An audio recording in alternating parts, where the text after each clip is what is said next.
Buenas. Ahora vamos a ver la segunda presentación.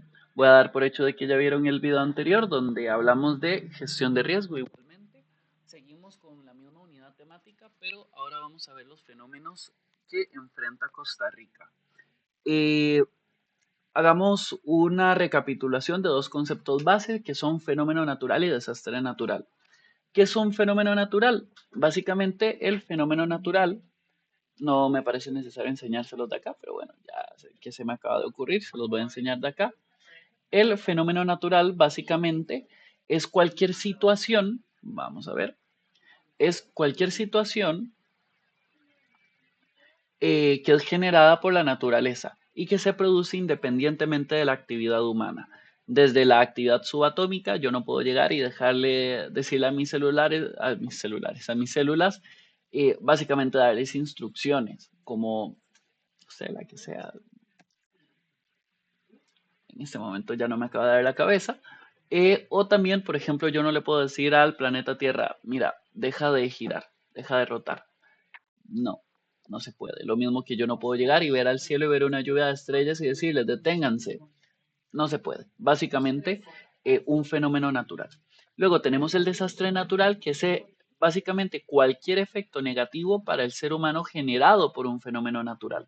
O sea, este segundo concepto responde al primer concepto. Esto no hay que olvidarlo. Los conceptos están relacionados. Ahora, voy a salirme de esta presentación. Vamos a pasar a la que sigue y vamos a ver básicamente los fenómenos naturales que enfrenta Costa Rica. Listo.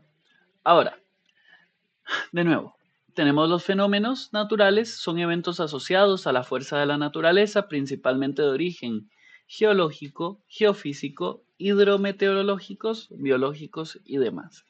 Entonces, tenemos tanto un volcán como un terremoto, un tsunami, un huracán, sequía o una inundación. Todo esto ocurre sin básicamente injerencia del ser humano. Y luego tenemos los fenómenos de carácter antrópico. ¿Cuáles? Son los eventos generados por la acción directa o indirecta del ser humano, como básicamente el cambio climático, las altas emisiones de dióxido de carbono, los incendios forestales, no sé, la contaminación del recurso hídrico y básicamente serían algunas. Luego, en algunas situaciones un fenómeno natural se puede asociar con un fenómeno antrópico. Cuando esto sucede, las consecuencias básicamente pueden terminar en un desastre. Ahí podemos recordar el tema de la planificación urbana. Amenazas más naturales en Costa Rica, más comunes, perdón. Básicamente sería debido a que vivimos en una zona tropical, somos muy vulnerables a lluvias abundantes y a fuertes vientos. Está ligado básicamente a las tormentas formadas en el Mar Caribe o en el Océano Pacífico. Luego tenemos el territorio nacional, es eh, uy, en el territorio, algunos de los fenómenos más comunes básicamente son las inundaciones y los deslizamientos, sismos y vendavales. Un vendaval básicamente es un fuerte viento. En el gran área metropolitana, pues el fenómeno que más afecta es la caída bueno, en algún momento esto fue así. Con la actividad volcánica en el gran área metropolitana se vio sumamente afectada por la caída de la ceniza del volcán Turrialba. Inundaciones, aquí vemos fotos. Cosas importantes y que yo siempre les recuerdo.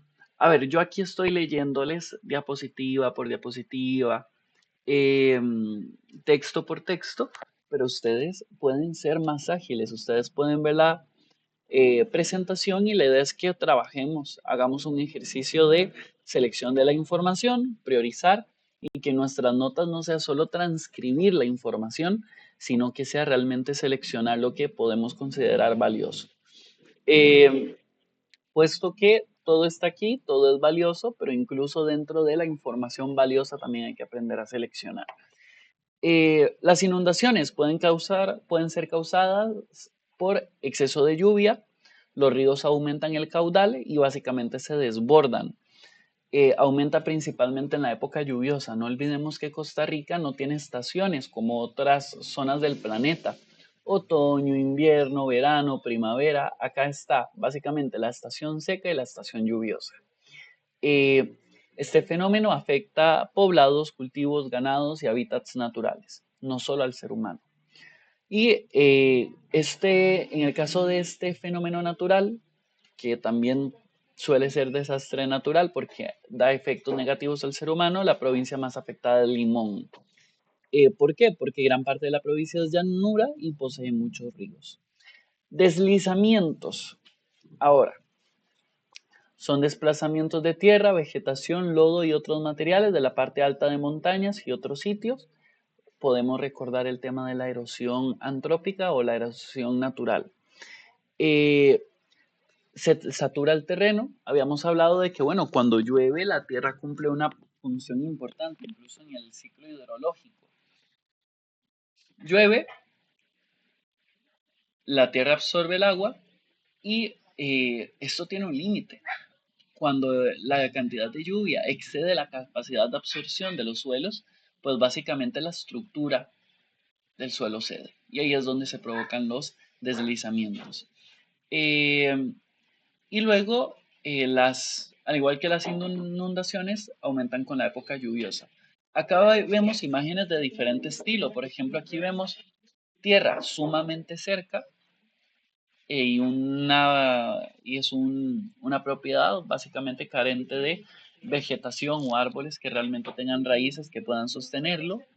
Vemos también deslizamiento, por ejemplo, aquí, pues ya de materiales un poco más lodosos, que básicamente ceden en su estructura.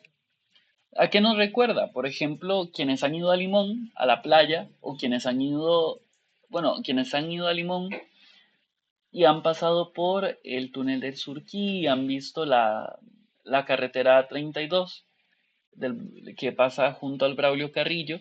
Tenemos unos paredones gigantes, siempre húmedos, básicamente con un ángulo de 90, muy mal planificados, donde básicamente todas las semanas hay algún derrumbe o algún deslizamiento, pues justamente es a causa de esto.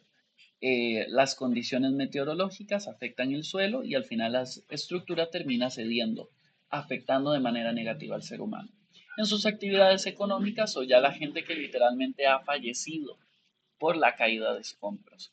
Lo mismo pasa en la ruta 27 que va hacia Punta Arenas, eh,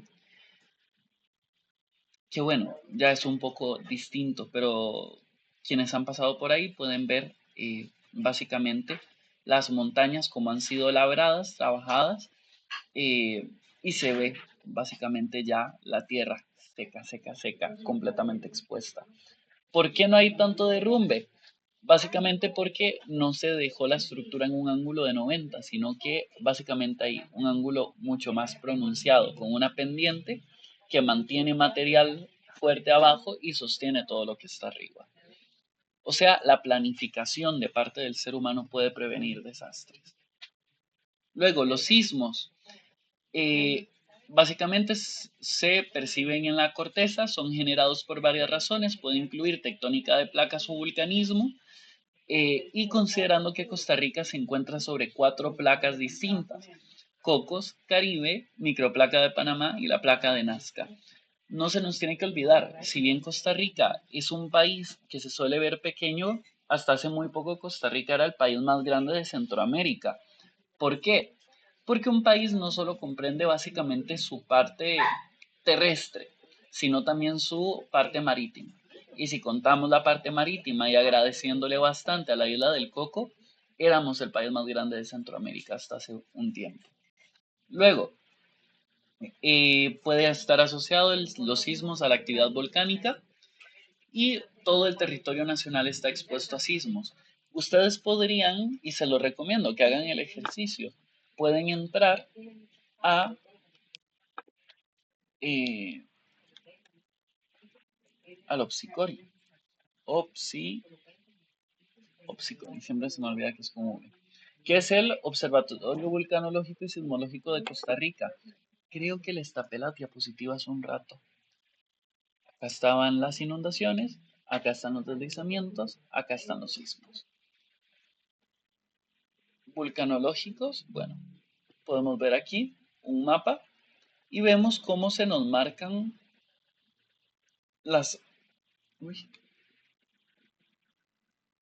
principales carreteras. Primero, ruta 32 de la que estábamos hablando. Vamos a ver si encontramos la 27, ruta 27 y demás. Vamos a ver. Sección educativa, actividad volcánica, todos estos materiales pues les puedo dar acceso y realmente les recomendaría hacer visión. Esto no era lo que iba a hacer, aquí no era donde me iba a meter. Bueno, pueden observar acá que con las actividades recientes no estoy seguro, pero pueden hacer visualización, por ejemplo, de la cámara del PUAS y demás. Sismología, sismos recientes. Vamos aquí abajo y ven todos estos puntos rojos. Pues sí, fecha, hora, magnitud que se miden en la escala de Richter y luego la profundidad. Hablamos de conceptos como epicentro, que básicamente sería el punto donde se genera el movimiento de las placas, pero a nivel de la superficie. Luego tendríamos el hipocentro, que sería el punto exacto donde se genera básicamente el movimiento, pero de forma profunda. Entonces, básicamente, acá podríamos ver el epicentro, que fue 1.2 kilómetros al noreste de Campos de Oro, la Sierra Bangares Guanacaste, pero el hipocentro fue a 234 de profundidad. Latitud, longitud, vemos algunos de los datos. Muy bien. Y pueden visualizarlos. Pueden seleccionar el tipo de mapa usualmente. Y estos son los más recientes al menos. Vamos a cambiar de nuevo de diapositiva. Tenemos los vendavales. Esto nos recuerda al episodio de hace poco, del año pasado, cuando salió volando el techo del estadio de Cartago. Bueno, básicamente un fuerte viento. Es un ejemplo de lo que puede provocar la naturaleza y las afectaciones que tiene. Fuertes vientos capaces de destruir viviendas, postes de electricidad y arrancar árboles. Hay regiones más propensas y Costa Rica, las provincias más afectadas son Heredia y Limón. Siguiente, las amenazas antrópicas más comunes. Se asocian a industrias que afectan el ambiente y la salud de los seres vivos, así como las malas decisiones. Luego, por lo general la contaminación provocada por el dióxido de carbono es la que más afecta al país, seguida por los derechos sólidos y químicos y materiales peligrosos. Y por último tendríamos el dengue, el zika y el chikungunya, que son fenómenos naturales básicamente, que por la acción del ser humano se ven incrementados, pues básicamente les damos más y más criaderos. Acá vemos, por ejemplo, la contaminación se presenta en el aire, en el agua, en el suelo evidentemente también, los depósitos de las cloacas y en los ríos y los residuos de detergentes son los productos químicos industriales son los más comunes. Esto es un problema, ¿por qué? Porque a veces pasa que en Costa Rica hay muchas plantaciones. La gente piensa que solo hay problemas si yo tengo un químico y voy y lo tiro al río directamente. Pero ¿qué es lo que pasa? Puede haber un río por acá en medio, puede haber un río, y acá una propiedad y acá otra. Simplemente con que yo en mi propiedad que esté aledaña a un río utilice agroquímicos, pesticidas, la tierra lo absorbe y eventualmente también puede terminar dentro del río.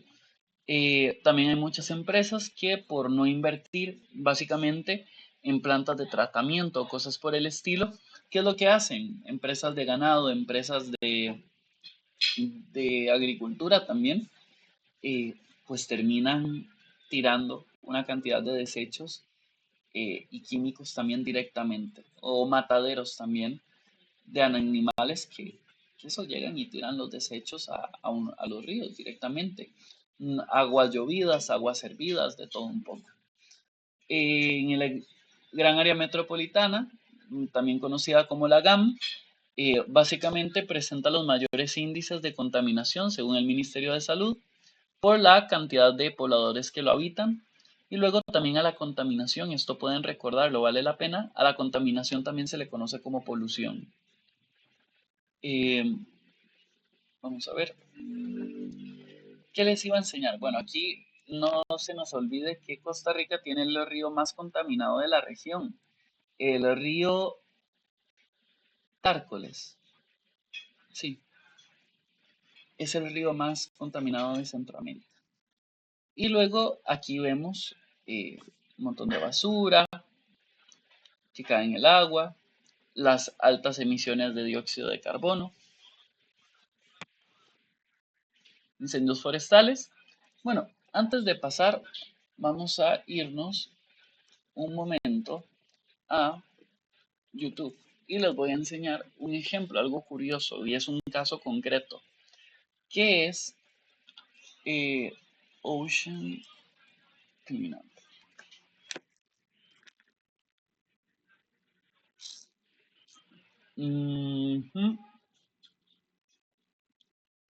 Básicamente, chicos, el tema de la contaminación es algo que se tiene que lidiar en diferentes momentos, no solo con lo que contaminamos en el pasado, sino el cómo evitamos la contaminación de ahora en adelante.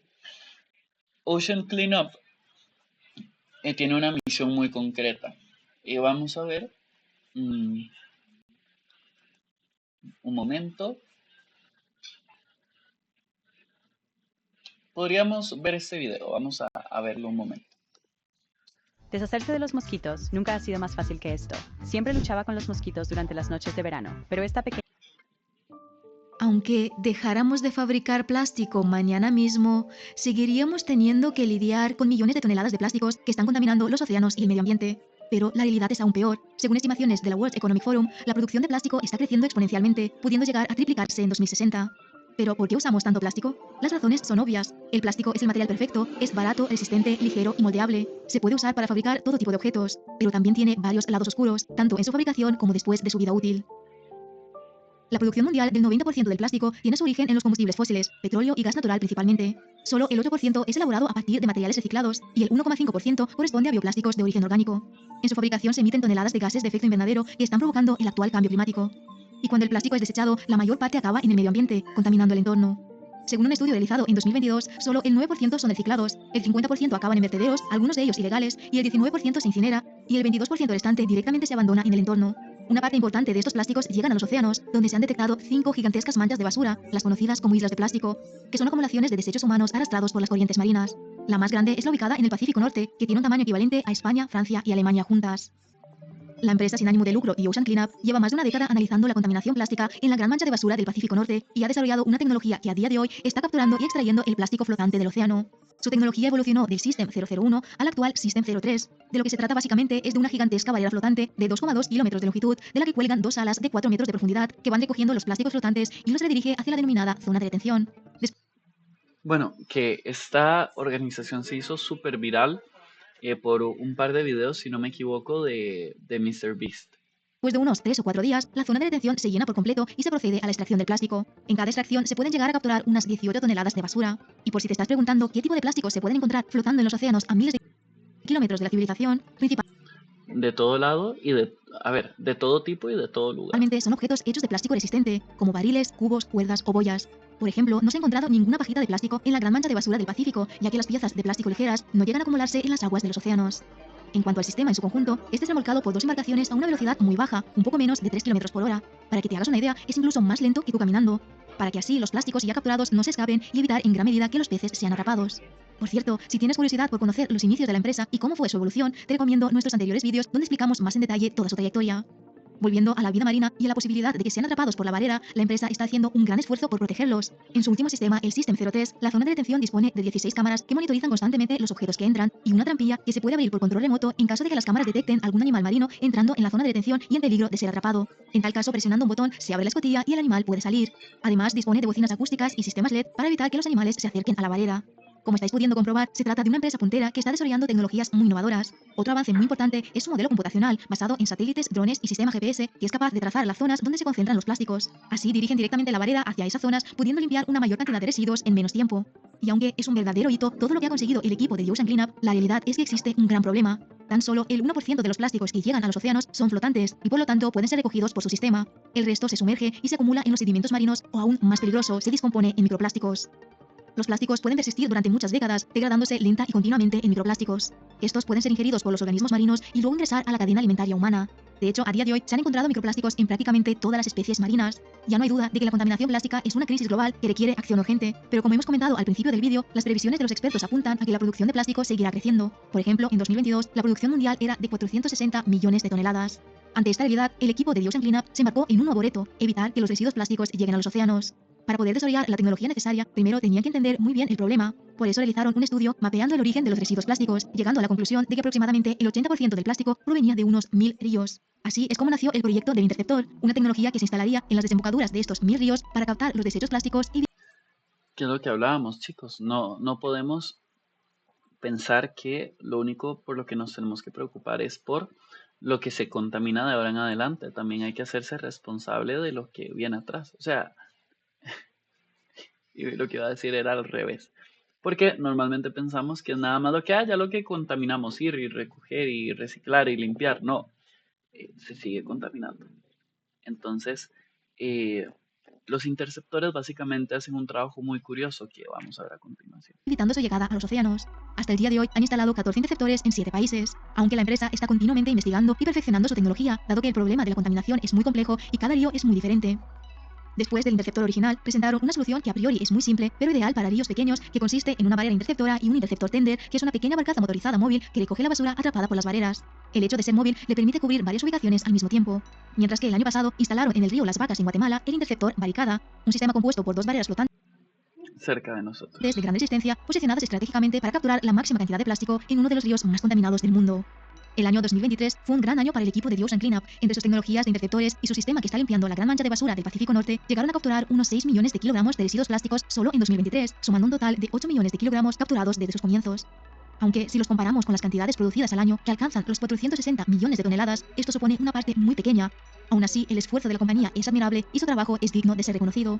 Todo el plástico capturado se lleva de vuelta a tierra, donde es reciclado, aunque este proceso también supone un reto, sobre todo el plástico recuperado del océano, ya que suele ser más difícil de reciclar por haber sufrido las condiciones del entorno marino.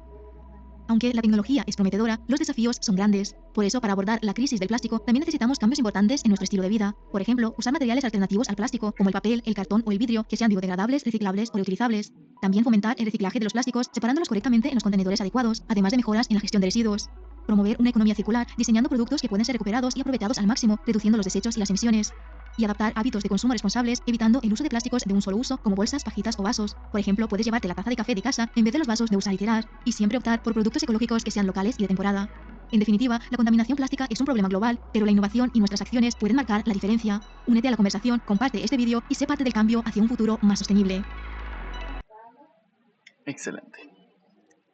Entonces, vamos a ver.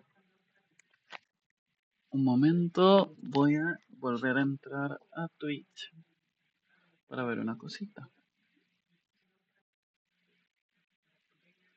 Volver a entrar a Twitch para ver una cosita.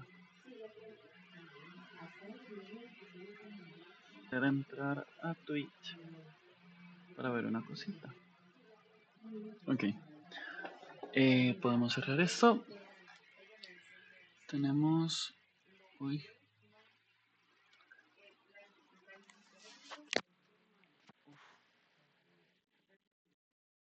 Un momento. Vamos a ver.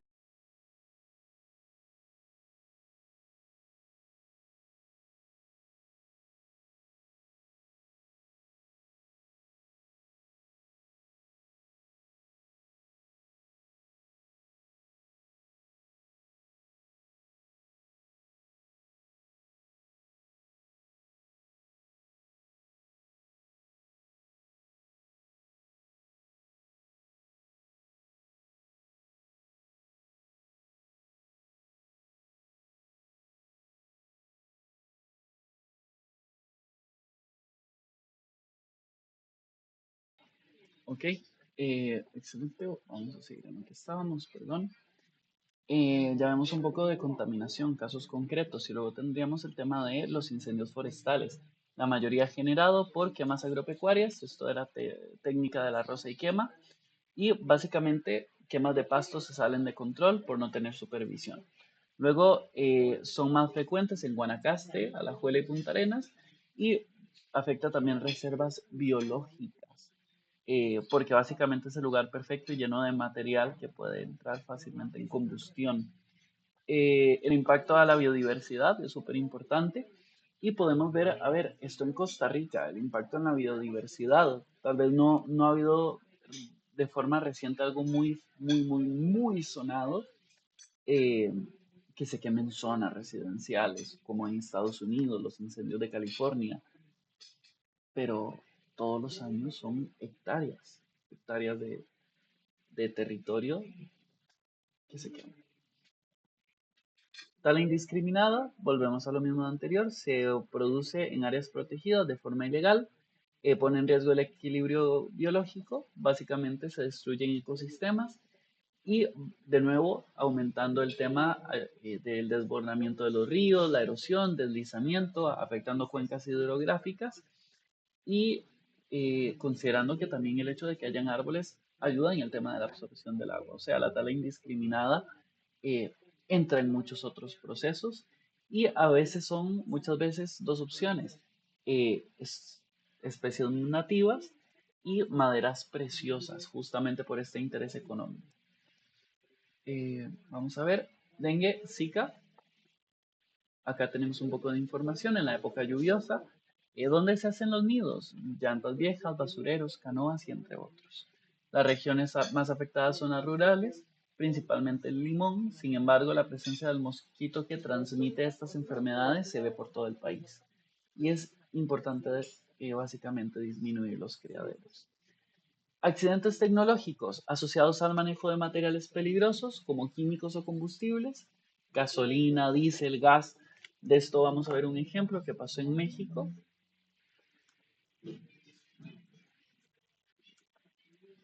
En México. Vamos a ver.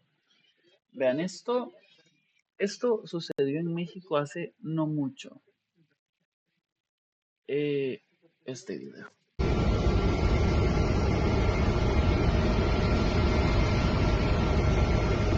No sé si pueden verlo. Básicamente el mar quemándose. A ver, el decir el mar quemándose es una frase muy sencilla y simplista. Básicamente aquí hubo un gran derrame de petróleo, de material flamable en el mar y evidentemente pues esto es espeso, que en la parte de arriba y al final el incendio este pues fue algo terrible. Y es parte de los accidentes tecnológicos que menciona la diapositiva. Afectando esto, las especies que viven en el mar. También podemos ver básicamente desastres en industrias químicas, nucleares, de energía nuclear, que básicamente manejen pues, de todo un poco. Y estaríamos con esta. Bueno, segunda parte lista.